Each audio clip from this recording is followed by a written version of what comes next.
The moment you open your mouth to justify your actions, you may think you are protecting yourself, but there is a hidden danger in that instinct. The moment you feel desperate to prove yourself, someone else has gained influence over your emotional state.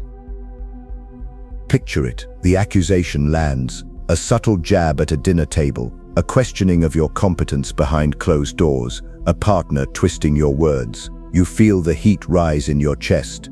Your mind immediately starts searching for an explanation, because you need to correct the story before they believe it. So you speak, you clarify, you offer context, you bring up details they may have forgotten, you explain what you meant, what you intended, and why you did what you did, and without realizing it, you have accepted their position as judge. Because the real danger is not always the accusation itself, it is the reaction the accusation creates inside you. The moment someone discovers that they can make you anxious, defensive, or desperate simply by questioning you, they have discovered a psychological lever they can pull again.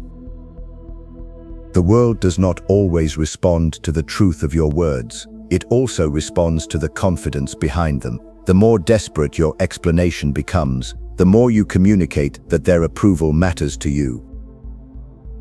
Niccolo Machiavelli understood something about power that most people overlook. Power is not simply about being right, it is about who controls the frame. The moment you defend yourself inside someone else's frame, you become the defendant in a courtroom you never agreed to enter. And here is the uncomfortable question. What if some people are not trying to understand you at all? What if the accusation is simply a test to see whether they can make you react? What if, instead of defending yourself, you gave them nothing? Not anger, not fear, not a desperate explanation, just control, the trap of the validating self. Most people move through life reacting to other people's opinions. Someone frowns, and they apologize. Someone accuses them, and they immediately start explaining. Someone questions their character, and they begin searching for evidence to prove that they are still a good person. It becomes an exhausting cycle of seeking validation. You are no longer simply living according to your values. You are constantly monitoring how other people perceive you, adjusting yourself whenever someone disapproves.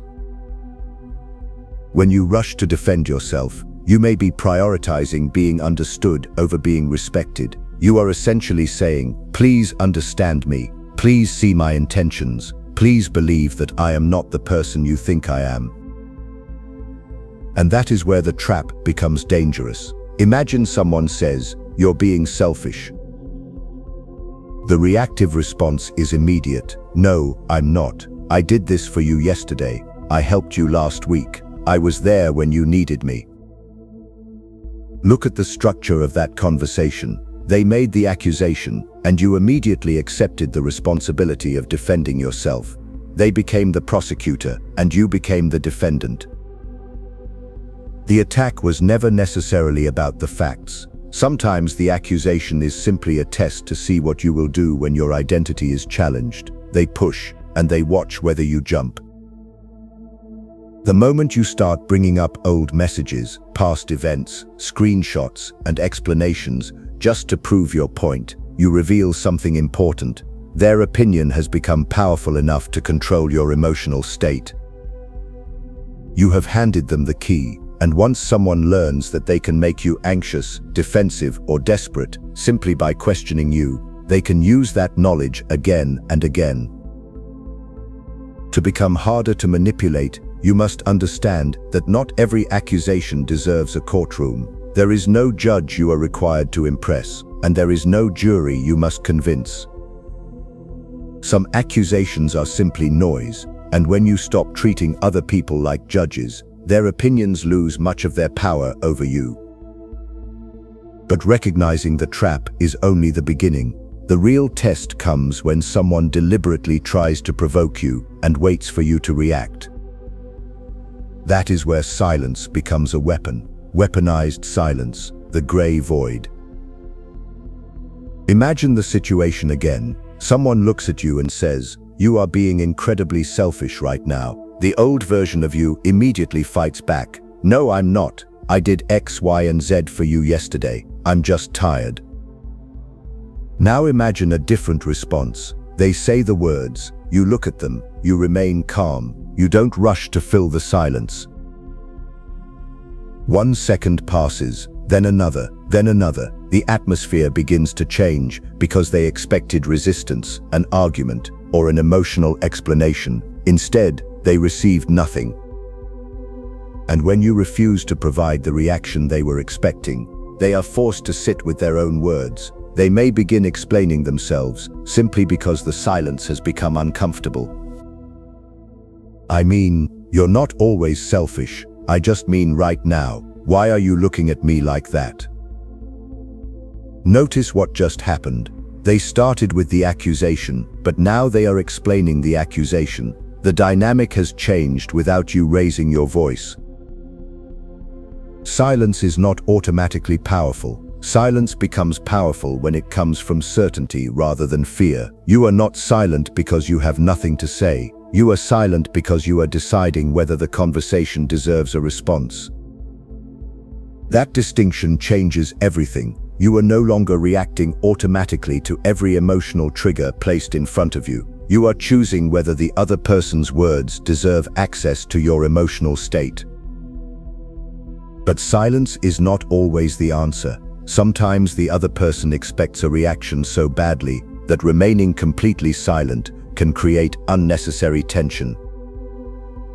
And when words are necessary, there is another way to respond without surrendering control.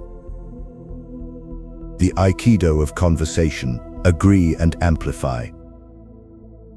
Sometimes silence is not enough. Sometimes you need to speak, but speaking does not mean becoming defensive. If someone throws an absurd accusation at you, you do not always have to fight it head-on.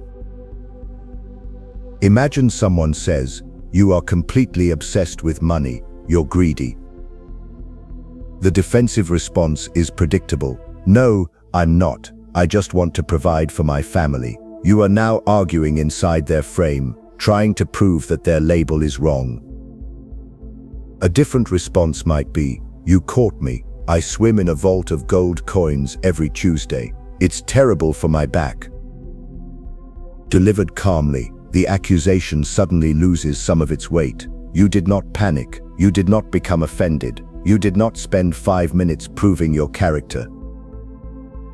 You simply refused to let their words determine your emotional state. You took something designed to provoke insecurity and refused to treat it like a serious threat. This does not mean you should mock every person who disagrees with you. It means you should recognize when an accusation is designed to provoke you rather than create understanding.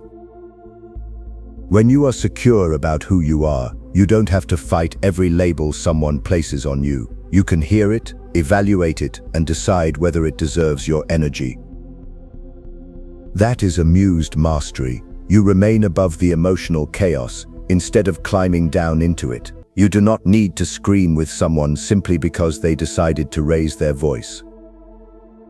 And if they realize they cannot control you through provocation, they may try something else. They may start asking questions designed to put you back on the defensive. That is when you change the structure of the conversation itself. Seizing the role of judge. Every conflict has a hidden structure. Someone asks questions, and the other person answers. Someone makes an accusation, and the other person explains. Someone evaluates, and the other person tries to prove their worth. This structure can quietly put you on the defensive. So instead of automatically accepting the role of defendant, learn to change the direction of the conversation. Someone says, "Why are you always so late?" The defensive response is, "There was traffic. My alarm didn't go off. I had a problem this morning." A calmer response is simply, "I was late." No excuses, no emotional speech, just the fact. If an explanation is genuinely necessary, give it because you choose to, not because you have been emotionally cornered into giving it. There is a major difference between explaining something voluntarily and desperately trying to prove that you are innocent. Now imagine someone says, you're being completely ridiculous. Instead of immediately defending yourself, you can ask, what makes you see it that way? The spotlight moves. You are no longer scrambling to prove that you are reasonable. You are asking them to explain their judgment. But this is not about psychoanalyzing everyone around you or turning every conversation into a power struggle. It is about maintaining enough composure to choose your response instead of being forced into one. The person who controls their own emotional state is much harder to control, and when you stop reacting automatically, other people lose one of their easiest ways to influence you. But knowing these techniques is useless if your body still betrays you. Because real control is not what you say. It is what happens inside you when someone tries to shake you. The 7-day no defense challenge. None of this works if your words say, "I'm calm," while your face, voice, and body are screaming for approval. The real challenge is not learning clever phrases. It is building enough internal stability that you no longer need to use them. For the next 7 days, stop explaining yourself unnecessarily. Not every accusation needs an answer. Not every misunderstanding needs to be corrected. Not every opinion needs to be defeated. If you are late, acknowledge it. I am late. If you made a mistake, own the fact. I made a mistake. You don't need to turn one mistake into a speech about why you are still a good person. If someone misunderstands you, pause before correcting them. Ask yourself one question: does this actually matter? Because there is a difference between correcting an important misunderstanding and desperately trying to control everyone's perception of you. One protects what matters, the other slowly drains your confidence. The more you practice letting people have opinions without immediately reacting to them, the more you begin to notice something uncomfortable. You were often defending yourself, not because you were actually in danger, but because you could not tolerate being misunderstood. That discomfort is what you must learn to tolerate. Sit in it. Let someone disagree with you. Let someone think you're wrong. Let someone walk away without having the final word. You will discover that your world does not collapse, and eventually something changes. You stop reacting and you start observing. You stop explaining and you start deciding. You stop asking, "How do I make them understand me?" and you start asking, "Does this person even deserve an explanation?" That is where the psychology of non-defense becomes powerful. You don't become untouchable because nobody can criticize you. You become harder to manipulate because criticism no longer controls your behavior. Machiavelli understood the importance of perception, but the greatest perception to master is not theirs, it is your own. Know who you are, know what you stand for, know when you are wrong, know when you need to speak, and know when silence is enough. Because you do not need to win every argument, you do not need everyone to understand you, and you certainly do not need to defend your existence every time someone questions it. The moment you stop needing permission to be who you are, the entire dynamic changes. They can still accuse you, they can still misunderstand you, they can still judge you. But they can no longer control you simply by making you feel that you have to explain yourself. That is the psychology of the non-defense. Not silence because you are powerless. Silence because you know your power does not depend on their approval.